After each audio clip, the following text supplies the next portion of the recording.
Hey guys, so today we're going to talk about content aware and content aware filling. What content aware filling is going to do is replace a certain part of your photo with another part of your photo. This can come in the case of making a seamless backdrop fully go across your photo, or removing distracting items that are just visually kind of distracting and cause a little bit of distance of what your subject matter is supposed to be. There's a couple methods that we can do this with. There's going to be a quicker method and a more long one. With this first photo, I'm going to show you kind of how to do both and do a longer explanation, and then for the second photo I'm just going to kind of go along and use both methods interchangeably for case-to-case basis. So this photo right here is a studio photo that I took, and I just kind of don't love this little area right here. It can definitely be a mood sometimes, but I personally want a color all the way across the back. So first what I did was create a copy of my layer because I personally don't like editing on my original layer or the background file that Photoshop creates for you. This just makes sure that you always have one layer that's kept intact and also one layer that's kind of locked on the bottom. So now that we have this layer created, I'm going to use the marquee tool. You can press M on your keyboard to get to this, and then I'm just going to select my area. Always go a little bit over what you actually need, because this will help it blend a little bit better when it samples and uses the AI to fill in the area. So after I have that selected, I'm going to go ahead and right click and click Content Aware Fill. And then this little dialog is going to come up. As you can see, some of the area is green and some of the area is not. Anything that's green is what the AI is sampling from to create a mask for what it's going to fill up. So I'm just going to be a little bit safe and remove part of her face area just to make sure it doesn't mess with the sampling. The more you give it a better idea of exactly what tones you may want to sample, the better the mask it's going to create for you. So yeah, no, that looks pretty good. You can see in this preview box, it's adaptive, so every time you make a change to the mask, it's going to create another change of what it's going to look like if it does change in this little dialog preview box right here. Now let's talk about this content aware fill dialog box that has all of our settings. We're going to have our opacity area, which is going to just change the opacity of our mask to, see how well that fill is going to layer over what we already want to go on top of. So if this is a lower opacity mask, the fill that we have in this area is going to be a little bit lower opacity as well, because it's just pasting that, for example, 45% of what this is on there. So I like to have it about 68-75% because it's pretty opaque, but it also accounts for a little bit more blending again. 100% is just sometimes going to look a little bit bad, but like, again, case-to-case basis, it's going to be something that you play around with and see what works best for your photo.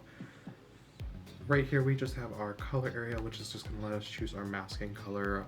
I like green because personally I don't really shoot green, so this is going to allow us to see what's being masked and what's not. Then as you see right here, there's an indicates area. I always like to keep it on sampling area because it's just easier. Excluded area is you mask in what you don't want to show on your content aware fill mask, which I personally don't see as logical, but you can definitely just go by excluding things one by one instead of sampling and just erasing out what you don't want there. I'm personally used to the sampling area, so that's the one I'm going to use. Then we have our sampling area options. Auto sample is really just going to, again, kind of select what it assumes that you want it to copy. Custom is going to let you start all the way from the beginning. You're going to get this little thing that says use sampling tool to add sampling area in order to fill the selected region, and then that's just saying it's creating, so starting over the mask, you totally get to control it on your own and create it on your own. Again, auto usually does a pretty good job. You can obviously make a few adjustments where you need, but again, I personally just like auto. It makes things easier. And then lastly, we have rectangular, where it will just fill in the area that you are trying to take from. So again, I'm going to keep it on auto, erase that little section. Even though it doesn't seem to be really affecting it much, I just like it for my peace of mind. Then we'll have right down here, color adaptation. This is going to be a couple different ways that it blends for you. So default, it does a default pretty good blend. of your tones and that separation line. I personally like to keep it on default because I really can just clean up anything I need to later. But otherwise, we have a high one, which is gonna do a little bit better of a job. Again, case to case, sometimes it's not gonna do great. Sometimes you'll see a difference. In this one, it's just flat colors, so you're really not gonna get too much of a difference between default and very high. And very high is our next one, which is again just gonna maybe blend things just a little bit better, do better with that separation line, things like that. I'll just keep mine on default just for the sake of demonstration. We don't really need anything super fancy. Rotation adaptation is kind of going to be the same as color adaptation, except with the rotation of certain items. So if it can sense that something is supposed to be one way, it'll flip it the best it can. So again, I don't need that for right now. Everything is just color that I'm trying to copy, so I'm just not going to mess with that. And then you can do mirror, which is going to be another type of rotation adaptation where it's just going to mirror an item over the X or Y axis. But as it's saying right here, sampling may cause unexpected results. It's just something that I personally don't mess with. I'm just going through this to explain all this to you. But yeah, and then scale is same sort of thing. It just scales it to what it needs to be in reference to everything else is around of what area you're trying to sample. And then lastly, we have our output settings. This is going to be how the mask is applied. So you can do it as 3 different ways: current layer, new layer, or duplicate layer. On current layer, it's just going to paste that new edit on top of what you have on your layer that I duplicated. This is why I do this, so that it just makes it into all one complete file. New layer is going to make a layer of the cutout, this little square box area that we have filled in with that new color right above it, so you can choose to keep it separate and edit it separately if you want. Or duplicate layer, which is going to create another layer of this image but with that box filled in, so we'll still have that original copy, that original, and then this one, this edited layer that we'll have on top. I personally like to just go with current layer with something like this because I've made a copy of my layer. I don't have too much to worry about, and it's better when I'm trying to patch tool sample to fix up any color discrepancies I have. So after that, you can go ahead and click apply, and it'll do it pretty quickly. Depends on what you're trying to sample, but mine did it pretty quickly, so I'm going to go ahead and click OK. And as you saw, I did it on that output layer, and you can deselect the selection by using either Command or Control D. And you can see it did a pretty good job. I don't have too much to complain about, but I'm going to go ahead and fix it up a little bit. I'm going to go over here and just right click the spot healing tool and go to the patch tool. This is just going to let me select a sort of area and move it to another area to hopefully create a little bit more blend with the color. Obviously, you do this the best that your eye can see. I've been doing this for a while, so if I really took my time at it, I'd be here for a little bit, really trying to make sure everything is cohesive. But again, for a demonstration's sake, I'm not going to spend too much time on it. As you can see, it's just kind of this collect a square and then drag it. My sampling method is up here, which is going to be source. So anytime I select this area and move it to somewhere, it's going to use the area, this little box, to source what it's actually going to be trying to copy. So if I move it up here, as you can see right here on the screen, you can't see where we're pointing to, but where my cursor is, you can see that area is matching where it was, which means, again, it's a source area. And then destination is kind of the opposite. It's like you're putting what you selected on another area because you want it to match that tone. And then yeah, that was just a quick run over the patch tool. This isn't what it's about, but you know. So that's going to be our first method, which is going to be a little bit longer. Our second method is much quicker. So I'm going to go ahead and delete that and then just create a new layer with Command or Control J. And then with that layer, I'm going to go ahead again, select that marquee tool by pressing M and then getting my area all clear. The method that I'm using, this may actually not work unless you have this clicked. Right in the top left area, we're going to have these square options. You can see my cursor. I use the lap over lap box, which means you can keep on expanding your selection on top of one another if it overlaps, or create even 2 separate boxes in 2 different places and sample multiple things. That's just what I keep it on default because I do this all the time with the marquee tool. I don't really do anything else with it. So after I have all that selected, I'm just going to right click and then I'm going to fill, and then content aware. Much quicker, except the downside of this is that you don't get as much sampling options, so you don't get a preview of what it's going to look like, and it's automatically going to apply it to whatever layer it is on. I personally have made an action in Photoshop that allows me to separate my subject from the background, so the sampling just works out a little bit better in those more visually conflicting, or if my subject takes up more of the image. But I think 90% of the time, sometimes I forget to run the action, and sometimes I just don't do it, and it still samples pretty well. So that's going to be this one. It's just really quick steps. It's really 3 clicks, I think, all I did. But as you can see, again, it's a pretty good sampling. I'm almost always going to have to clean up with that patch tool unless we have like a fully non-vignette background. As you can see, there's some vignetting that happens in these corners, which is causing a little bit of that color distortion to happen. So yeah, so that's going to be our first method with just a little studio backdrop, pretty simple.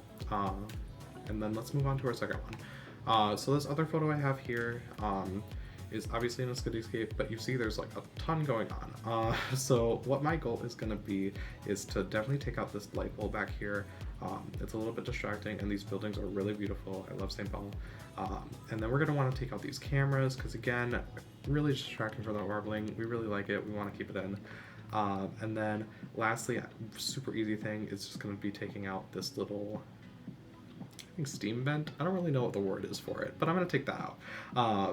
And I think that's going to be enough. I personally, this light pole would just be too much of a hassle to take out. I mean, obviously I could do it, but it's not going to be something that it's going to happen quickly. And it really doesn't bother me too much because it kind of sets the ambiance of the city. That's my excuse. Anyway, let's go ahead and start with this light pole. So first of all, like I said, I'm just going to create a copy of my layer. So any edits, in case I forget, go onto that layer versus my original.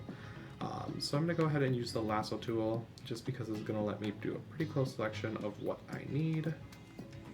My hands are a little bit shaky if I'm being honest. So this is going to take a quick sec, and I don't have my tablet out.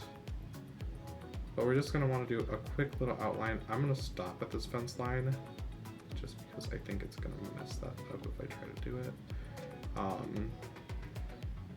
But we're just going to do the quick, as close as we can outline to the shape. Give it a little bit of leeway around the edges just because it's going to help the computer sample better.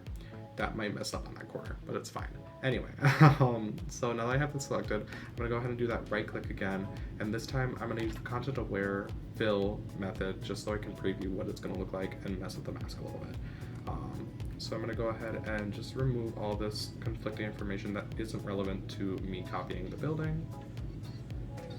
It won't necessarily be put in at all, but it might help it sample better. You never know. I always just do it just in case because better safe than sorry, you know? Remove most of the light pole. Remove some of the sidewalk.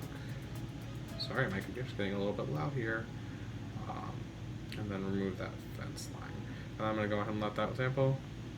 Not the best. If it were something that I was spending time on for a project to actually kind of get rid of this, I would definitely spend a lot more time with it if I were you. But just for the sake of example, I'm just going to go ahead and keep it this. Make sure that all my settings are the way I want it. I'm going to apply it to a new layer just so it's a separate thing. And then okay. And then I'm going to deselect. And again, I could probably go in a little bit deeper. Actually, I might merge that down. So I'll just go to right click, merge down, and then I'm actually gonna try it and blend that a little bit better because I got OCD. This isn't gonna work well if I just leave it that way. Oh, I have it on destination because I exampled. I'll put it back to source, and then right next to it looks a lot better. Oh my god, that's amazing. Okay. Awesome. And see, that's fantastic. We got our light pull out of the way. A little bit glitchy up there, but I'm not going to pay too much attention to it. But definitely good. So let's go up here. Let's look at these security cameras. Move our way. For this one that's just kind of in the sky, I'm going to use my quicker method just because I don't feel like I need to sample that much. I'm going to go ahead and fill. Content aware, select went away super quickly. Is there anyone else that I can do that to? I think I can do it to this one. I probably should use the sample method, but I don't think I have to. I'm gonna do it, test it. If anything, we can undo it. That went okay. Okay. And then lastly, let's kind of do this one. I'm gonna actually try and use the magic wand just to auto select. Didn't go too well. Let's see what else we got. The magic wand. I'm gonna right click quick selection tool under the magic wand, which is gonna be a little bit more specific. And then I'm gonna, can I feather the edges on here? I can't. I learned something. I haven't ever tried this, I guess. But yeah, now that I have my camera selected, I'm gonna go ahead and click content aware fill, just because this one's on 2 different planes. I wanna be sure it doesn't do that. Okay, so I could clean it up. I really could. But it kind of looks tacky. I'm gonna try and get a better selection going. I'm gonna kind of bump for the areas around it and see if that does a little bit better. Because I'm really just getting an outline of it, you know? It's not like anything bad. Okay, let's go ahead and try that again. Go to content aware fill. It's not gonna get better. But okay, so I'm gonna go ahead and put it on current duplicate layer, and then I'll click apply. Let's see what that looks like. And then let's see how well we can clean it up too. For this method, I think I'm actually gonna use the clone stamp tool, which is gonna be right here. Might be, no, there's only clone stamp and pattern tool, you'll be fine. So I'm gonna click Alt to sample just kind of from the sky, because that's what I'm gonna copy. Then I'm gonna put it over. I like to keep my flow at around 26, as you can see. That's what creates this sort of smooth effect of this happening. And again, obviously not the best. This is for the sake of example. I'm just gonna keep saying it because I really do encourage you guys to take more time on your photos. I know how to do this, obviously, so I know there's much more room for improvement. But at this point, I'm just kind of trying to get those objects out of there. So I'm just gonna get those lines to kind of go away. I could probably spot heal a little bit of this, but I'm not gonna. Yeah, no, that building's a little bit rough. But again, we have our cameras gone, and that is what we needed. And then let's zoom up here. And then I'm just gonna go ahead and again quick select this little tower exhaust pipe. If anyone knows, and you see me in the hallway and you watch these videos, tell me, because I don't know what this is called, I guess. I'm gonna go ahead and once again use that dialog box content aware fill. Gonna have the same sort of issue. I'm gonna actually lower our opacity so maybe it doesn't pop out as much. And then I'm also going to erase some of our sampling area, just in case we're getting anything in there. And we'll see how that looks. I mean, it adjusts like a tiny bit, but again, I think we're just gonna have to clone a little bit. Sometimes you're gonna have to put more work in. The really main thing is you get that object out of there, so hypothetically you don't have to clone everything. I'm gonna go ahead and clone that again to a duplicate layer. Probably shouldn't have done that, but you know, c'est la vie. I'm gonna go ahead and use the stamp tool again. Use the wrong shortcut, which is gonna be S on your keyboard. Stamp from here. Beautiful. Getting out of that sky nice and well. Perfect.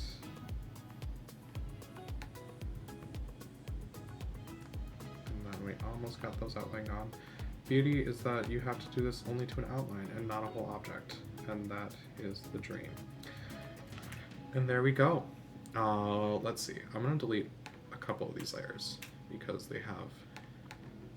But yeah, no, there's just that before and after of this is what it's gonna look like when we have all of our items out of there. Nice and easy. So that's gonna be 2 methods of doing content aware fill. So thank you for hanging out with me. But yeah, just make sure always to clean up your work if you need to with those extra tools that I showed you a little bit. If you have any other questions, ask your professors about them, or kind of just maybe refer back to these videos. Maybe you missed something. I'm much more of a tactile learner doing stuff than necessarily, you know, just watching a video. But yeah, thanks guys.